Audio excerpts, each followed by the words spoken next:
Thank you for choosing our Patio Heat channel. I'm Steve. We provide tips and information to extend the enjoyment of your patio project. Our videos give you a knowledgeable overview prior to investing in your outdoor heating equipment. Whether you are a professional or owner-builder, we provide specific details for optimum heat coverage for your application. Post a comment or question, or for developed visual designs, send your request into designs@patioheat.com. We're here to work with you. For over 30 years, patio heating is the bedrock of our business, expressing what works best. Now let's get heating. All right, so we have this covered patio section, and let's go right into the overall dimensions first of all. Overall dimensions I have this at 18 feet from this point here all the way out to this point over here. And you can see I have 2 foot sections over here. I'm not sure if those are correct. 2 foot over here.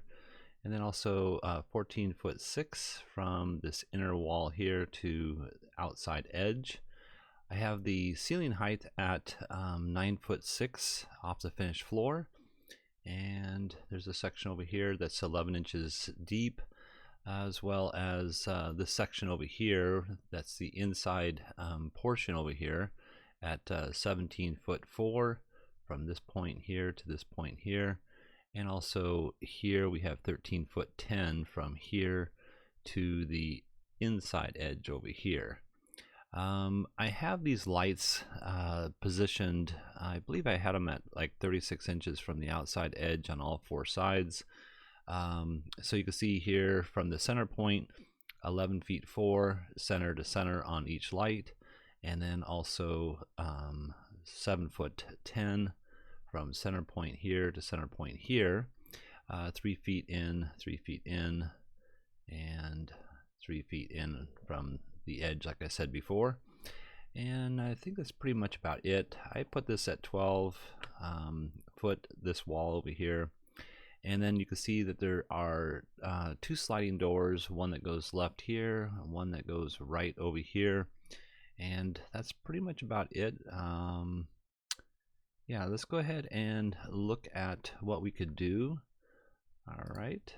First of all, what I want to talk about is, you know, the patio is facing, I believe, south, they said, and it's on a hillside. So on a hillside, you have wind that when it does pick up, it does come up over the edge of the hillside, and it builds up speed as it goes up a hill.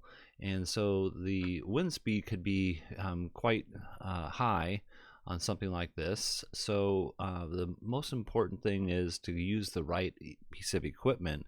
And my recommendation would be an electric heater, because electric heaters, number one, they are not affected by the wind.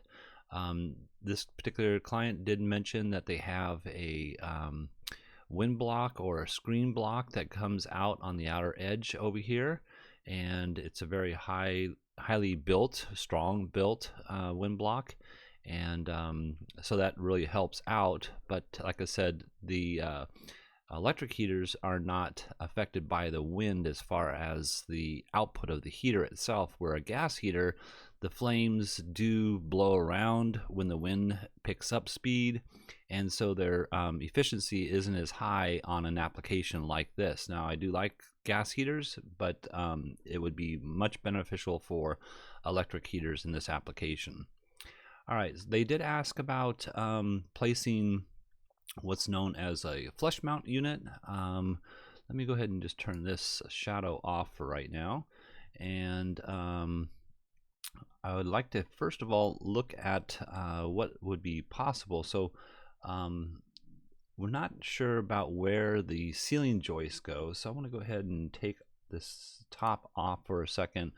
If the ceiling joists are in this configuration, then we could do something like a flush mount, something like this, but we're not quite sure where they actually are. So what I've done though is I've placed these 2 flush mount units, and let's go ahead and get the distances apart from each other. So you can see here I have those at center to center, 8 foot from the center of the structure, being this point here to this point right here.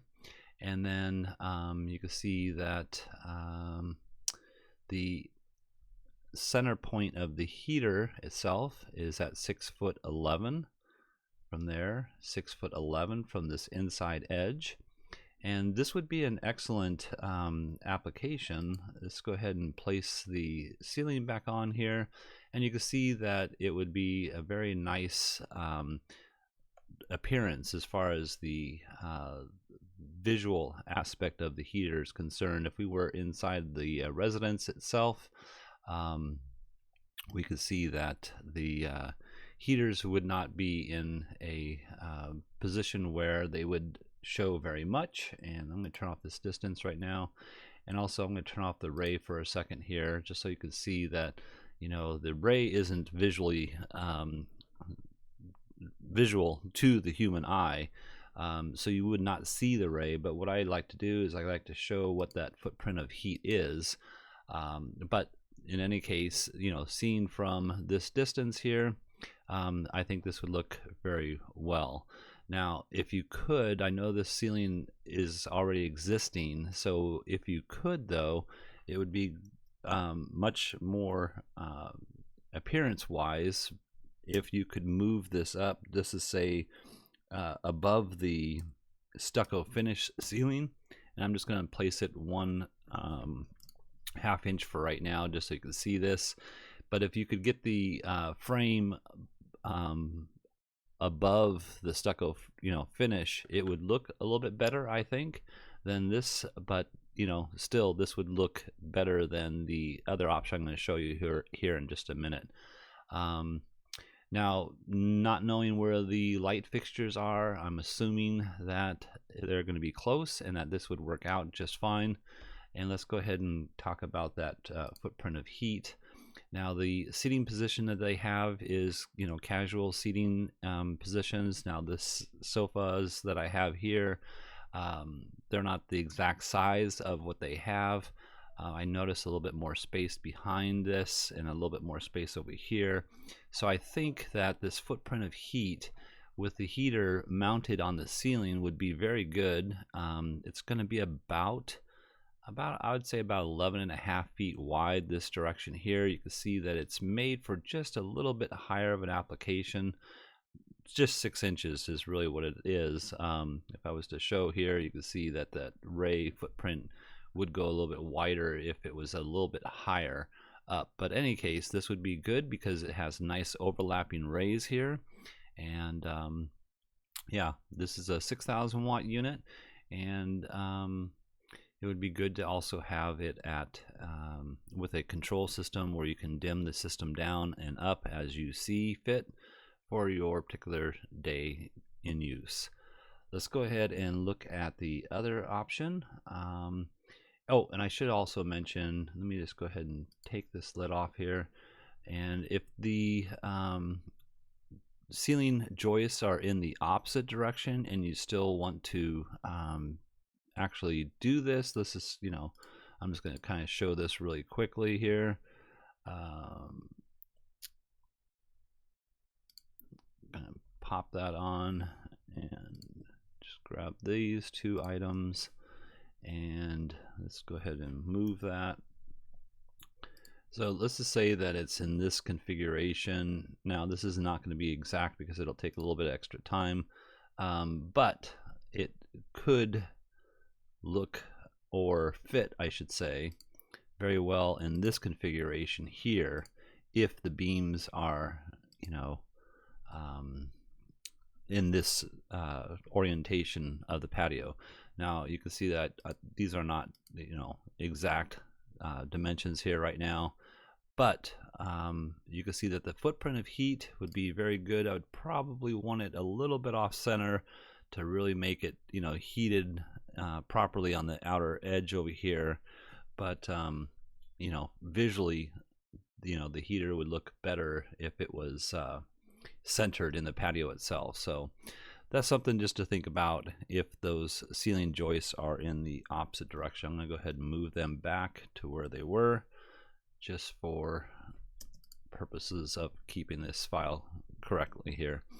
All right, so let's go ahead and turn that off here, and let me turn the heaters off here for a second, and I'm going to go ahead and put a solid lid on here, and then also put in 2 of the CD. These are 6,000 watt units. Again, they're basically the same output as the other units I just showed.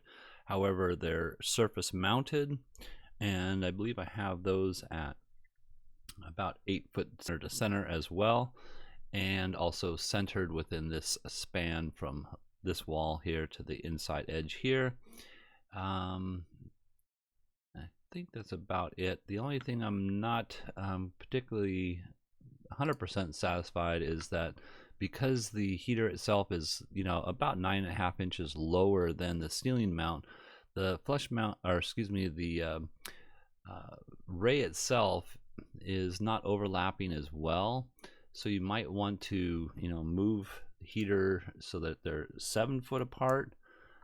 So I just move that one 6 inches, move this one here 6 inches, and you can see now we're getting that better overlapping ray here in the middle. And all that does is makes this, you know, more uniform as it would be, you know, for this edge here or the center point here. It gives you a better overlapping ray, and you feel more comfortable that way. So but in any case, this would be another option, and yeah, I think this would be great. All right, well, I hope this has helped. If you're looking for some assistance with your outdoor heating application and you would like us to review your plans, send your information into designs@patioheat.com. I'm Steve, and please tap that like button if you find this video useful. We don't advertise, we're not monetized. YouTube does not support us unless we receive a thumbs up from you, our viewers. We really appreciate that. Thank you very much. Have an excellent day.